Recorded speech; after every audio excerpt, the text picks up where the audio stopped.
എനിക്ക് ഏറ്റവും ഇഷ്ടപ്പെട്ട ഫ്രൂട്ടിൽ ഒന്നാണ് മാംഗോ എന്ന് പറയുന്നത്. അത് കൂടുതലും പഴുത്ത് കഴിക്കാനാണ് എനിക്കിഷ്ടം. പച്ച കഴിക്കുന്നതിനേക്കാൾ കൂടുതൽ ഞാൻ ഇൻട്രസ്റ്റ് കാണിക്കുന്നത് പഴുത്ത മാങ്ങയോടായിരിക്കും. പക്ഷേ എന്നാൽ മാംഗോ ജ്യൂസ് എനിക്ക് വേണ്ട. മാംഗോ ആയിട്ട് തന്നെ കഴിക്കാനാണ് എനിക്കിഷ്ടം. ഇവിടെ വന്നപ്പോഴത്തേക്കും ഇവിടെ ശരിക്കും മാവാണ്.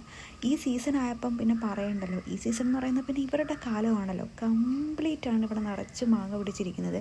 പക്ഷെ അമ്മ പറഞ്ഞെന്ന് വെച്ചാൽ ഇപ്രാവശ്യം ഇവിടെ കുറവാണ്. കാര്യം ലാസ്റ്റ് ടൈം ഇവിടെ ശരിക്കും ഇതിന്നുണ്ടായിരുന്നു. എന്തായാലും ഓരോ പ്രാവശ്യം ഞാൻ മുറ്റത്തിറങ്ങുമ്പോൾ എനിക്കിങ്ങനെ ഒന്നോ രണ്ടോ വെച്ച് കിട്ടാറുണ്ട്. അപ്പോഴാണ് ഞാൻ ഇത് ശ്രദ്ധിച്ചത്. ആക്ച്വലി ഇതിൻ്റെ കളർ ഇങ്ങനെ അല്ലായിരുന്നു. പക്ഷേ ഇന്നലെ രാവിലത്തെ അമ്മയുടെ പണിയാണ് ഇത് മൊത്തം ഈ കളറാക്കാനും ഇവിടുത്തെ ഗാർഡൻ ഒന്ന് റീവർക്ക് ചെയ്തെടുക്കാനും എന്നുള്ളത്.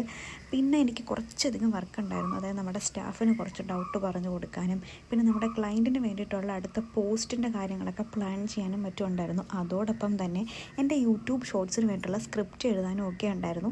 അങ്ങനെ അതൊക്കെ കഴിഞ്ഞിരുന്നപ്പോഴത്തേക്കും നീരജേട്ടൻ നല്ലൊരു കോൾഡ് കോഫിയൊക്കെ എനിക്ക് ഉണ്ടാക്കി തന്നു. എന്തായാലും അതെനിക്ക് ഇഷ്ടപ്പെട്ടു. അപ്പോൾ അത്രയേ ഉള്ളൂ. ബൈ.